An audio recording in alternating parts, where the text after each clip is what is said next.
Well, actually, I've been coming to this conference every year for the past 6, 7 years, actually, and I was surprised to see as many people again here this year because I think that over the last couple of years there seems to have been slightly less people coming, and I was delighted that a lot more people again this year.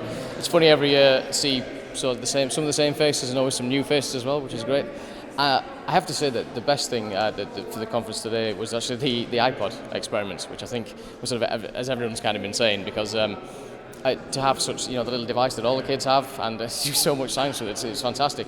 I have been using mobile phones with my science students, but only to kind of make little videos, and I thought that was quite good. But actually, you can do real scientific investigations with them is amazing. So I had to go back to the principal and ask for an iPod now, I think. I'm not too sure where I'll get with that. But no, that was great. And obviously, a bit of an insight into the work they do at Maynooth, because I teach not very far away anyway.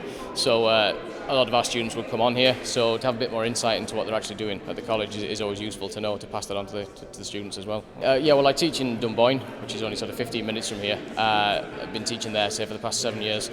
Every year at the conference here, we pick up either a new bit of equipment sometimes, or it might be a few new websites to look into, or just different approaches to teaching. So every year I'll come away with at least 2 or 3 different things which can be incorporated into lessons. Either the way exactly it's been shown here, it might be actually almost taking a lesson that someone's demonstrated and reproducing it almost word for word, but more often it's sort of taking bits from all over the place and simply making my own lessons that bit more interesting, hopefully, the different techniques and bits and pieces, just little tidbits of information even sometimes just to throw in. Pick them all up here, it's great. The sort of questions that people are always asking, how far are you on with the course, does it always take you till Easter to finish the course? And it's always reassuring to meet fellow professionals, all the same problems. We've all got exactly the same problems with time constraints, with budget constraints and the rest of it.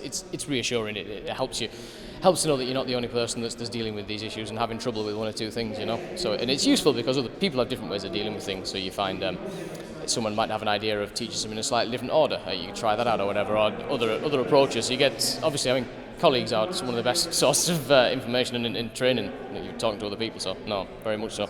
Great to talk and social network, like you say.